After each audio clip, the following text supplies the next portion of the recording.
Yahoo! Hello, hello, hello, mga masters at mga ka-G! Good morning, good morning, good morning, good morning po sa inyong lahat dyan sa Pilipinas at sa buong Asian countries at kung saan man kayong lupalop ng ating daigdig ngayon. Hayaan niyo muna kami ni G. Nabatiin po kayo ng good morning, good noon, good afternoon, good evening at good night na po sa mga handa ng matulog. Pero ngayon po ay hihingin ko muna ang inyong 12 minutes para sa ating G and Daddy, the health and lifestyle tips. Ngayong araw na Martes ay syempre another day, another beautiful day ay meron na naman tayong premiere marathon mamaya sa Bahay Kulitan. So ang una nating host mamaya is si Madam Razel Williams, followed by syempre ang ikalawa natin is Indayana Vlog and Hapunesang Pango. And of course, ang ating last na host ay walang iba kundi ating Doc Zenaida Portion Kula. So, 1 o'clock tayo mag-uumpisa mamaya and matatapos yan mamaya mga 9. Past 9 na po tayo ng gabi. So, ito yung G natin ngayon, no? Feeling ko si G natin mangingitlog na naman ito. Kasi kahapon po ay medyo, pagkatapos natin mag-video, medyo ano po si G natin, medyo nakagat-ngagat po siya. Kinagat niya po ako dito. So, kinagat niya ako dito. Nako, si G natin. Alright, so let's go back sa ating lecture. Lecture proper tayo. So, kahapon po ay nag-lecture tayo about meridians. Okay, so meridians tayo which is the passageway of energy. Ayan po, oh. So, di ko na po i-replay ito kasi i-replay nyo lang po yung kahapon. So, mag-jump na tayo sa ating tinakil kahapon. Nandun na tayo kahapon sa meridian clock. Okay? So, ang meridian clock natin ay isang mga tools po ito. A very useful tool for the diagnosis and treatment of energy imbalances. You know, mga energy imbalances po yan. Ilagay natin si G dito. And then, the human body has 12 meridians. Each meridian complements its opposite meridian. Each of the 12 meridians flows in an up or downward direction. Okay? So, and then one flows into the other. Keeping these lines or channels open is very beneficial for good health. Kailangan talaga balanse. So kahapon ay nandun na tayo sa alas 6 ng umaga. Alas 6 ng umaga tayo Mga ano ito, relo ito Simple, meridian clock. Syempre clock is relo po yan. Orasan. So dito tayo kahapon sa large intestines, which ang sinasabi dito, sa large intestines, alas 6 ng umaga. Okay? So wake up, release bowels, and meditate. So kailangan talaga, alas 6 ng umaga, ay gising na po tayo kasi tayo ay magpupupu. Pupu time po yung alas 6 ng umaga. So kailangan talaga, at least 5 o'clock o 5:30, ay gising na po para mainom na natin yung mga apple cider. Yung matinuro natin, yung apple cider, at syempre yung hot tea, di ba? And then, pwede tayong mag-meditate. So iba dyan, nagme-meditate like meron silang mga yoga, meron silang exercises, breathing exercises. Okay? So, ang number 2, sa second na time, after nyan, ay ang 8 a.m.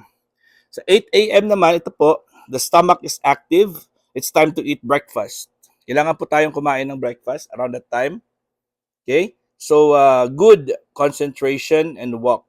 So, yun ang mga time kung kailan tayo ay mag-concentrate. So, when they say concentrate, meron tayong mga kailangan nating alalahanin. Okay? And then, of course, kailangan nating kumain ng breakfast kasi yung stomach natin ay kailangan magtrabaho around that time. So, as much as possible, i-follow nyo yung time. Kumain tayo ng well-balanced or well-proportioned meal. Sa ating lecture, nandun din po yung ating My Healthy Eating Plate Guide. As much as possible, 50% fruits and vegetables.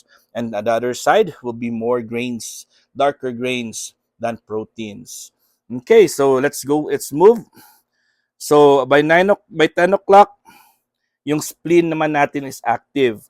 So clear thinking, ito po yung maganda para sa mga pagkuha ng mga exams, ang mga alalahanin natin yung mga pinag-aralan natin.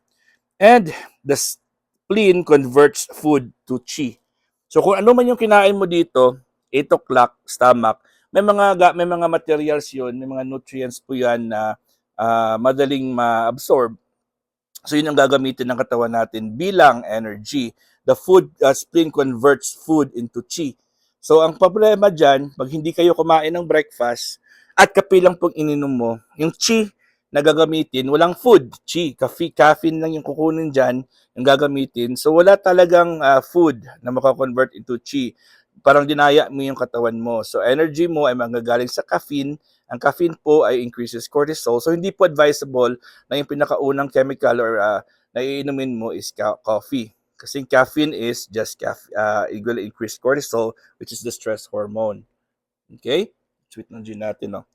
Alright, so clear na ba na kailangan tayo kumain ng breakfast at 8 o'clock? Solid, kasi kailangan gumalaw po yung ating intestines, gumalaw po yung ating, at mag-produce po yung stomach or gastrointestinal juices natin. Alright, let's proceed sa 12 o'clock. 12 noon, ang heart, ito po, 12 noon, heart is active. So, that is, ang 12 o'clock, that's the blood circulation, high energy, and it's time to eat lunch. So, dito po yung pinaka-peak ng ating blood circulation. At dito po, supposed to be po, mga masters and mga ka-G, ay mataas yung ating energy. Kasi po, nanggagaling po dito, ang ating pagkain, about 4 hours or 6 hours after, or 4 hours to 5 hours, yung effect ng kinain natin dito, mamamaximize. So by 12 o'clock po, maganda yung energy natin dahil kumain tayo. At saka, tandaan niyo po mga masters and mga ka-G, as much as possible, huwag kayong kumain ng snacks dito. Huwag kayong kumain kasi alam niyo ba, yung mga kinain niyo dito, ipaprocess po yan hanggang dito. Pag may kinain po kayo sa gitna, dito po in the middle of 8 and 12, halimbawa may kinain kayo by 10 or 11, na mga snacks or mga chocolates or mga fruits, except for pineapple kasi yung pineapple, ni-lecture natin yung pineapple, na kung kumain po tayo ng pineapple in between meals, na ma-maximize natin yung anti-inflammatory effect niya. Pero yung ibang mga fruits, ibang mga prutas, or ibang mga foods, ay iwasan natin, ha? Iwasan po natin yan. Okay, so heart is active. So that's the time also to eat lunch. Okay, kasi yung pagkain mo na kinain dito, mamamaximize yan, high energy. Preparation na naman po hanggang sa buong hapon, kailangan natin kumain ng lunch. Okay? So, importante po yan mga masters, ha? Huwag niyo pong i-take for granted yung lecture natin. And of course, by 2 o'clock, the small intestines are active. Okay? So, ang small intestines naman, sinusort out niya and absorb ang food. So, kung ano man yung kinain mo for lunch, iso-sort out niya yan kung ano man yung liquids, ano man ang liquids yung pinaka-priority po ng small intestines natin.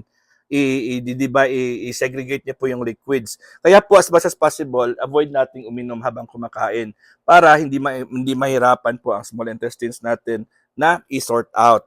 Okay? So ito na rin po, low energy na po yung ating 2 o'clock. Kasi mag-slow down na po yung energy natin. And of course, sa mga iba dyan, nap time. So sinabi nating nap time, hindi po siya hindi po siya yung ibig sabihin niya ay matutulog ka ng 2 oras. Yung yung power nap lang po, yung parang upo ka lang dyan, 30 minutes, rest time, para lang po ay maka-relax yung katawan natin. Pero it doesn't mean na kailangan matulog. Yung parang rest lang, nap time, rest lang po yan, hindi po siya yung sleep talaga. Kasi pag natulog ka po sa hapon, ay konti na lang yung matutulog mo sa gabi. Kaya hindi ko po ina-advise na matutulog talaga sa umaga or sa daytime or kahit sa hapon. Okay? So bladder is active at 4 o'clock. Alas 4 ng hapon, bladder active po yan. So energy is restored. Ayun po, balik na naman ang energy natin. Pero ang question, sino ba sa inyo dito by 4 o'clock ay super pagod na? Ayun, mayroon kayong problema. Pag 4 o'clock ay pagod ka, ibig sabihin na hindi po maganda yung daloy ng inyong meridians or yung energy. Okay, so liquid wastes are released. Okay, so dahil po yung small intestines natin ay sinegregate niya na, nare-release na po. Okay, work. What's this? Work and study. So by 4 o'clock po, yun ang pinaka the best time po para sa work and study natin. Okay, work and study time po yan. Maganda, mas effective po yan. Ayan G natin ang likot. Malikot ang G natin. Ayan po siya. Galos na naman ang mga balat ng daddy. Okay, so by 8 o'clock, ayan pala, by 6 o'clock pala, ang kidney naman natin ay active. Store nutrients, build bone marrow, and supper time. So alas 6 po ang oras ng dinner. So kailangan po talaga 8 o'clock ang breakfast, 12 noon ang lunch, and 6 o'clock ang dinner. Okay? So 8 o'clock, 8 o'clock po, pericardium naman po yung active. So that's protection, light reading, sex, and self-love. So ito na po yung mga para po sa ating happiness. So yung ating self-care, siyempre sex, then dito rin. So mga alas 8 pala kailangan gawin yan, mga masters, mga ka-G. Kailangan wag before matulog, dapat pala mga 8 o'clock. Okay? Dahil po ang ating pericardium ay active. So by 10 o'clock ang ating triple burner. So dapat 10 o'clock getting sleepy na po, matutulog na po tayo dyan. And then shortcut ko na lang kasi 11-12 minutes na sleep. Dapat ayun, bukas po i-lecture natin from 10 o'clock to 4 o'clock in the morning. I-lecture naman natin yan dahil po ay tapos na po yung ating 12 minutes. So, more or less, yung 10 o'clock to 4 o'clock for cellular repair time. So, i-discuss natin kung ano yung mga organs na nagre-repair, na dapat natin matulog dapat tayo sa ganung oras para ma-maximize natin ang repair. So, kita-kits tayo mamaya sa ating premier marathon sa Bahay Kulitan.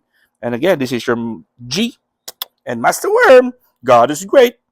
Yahoo!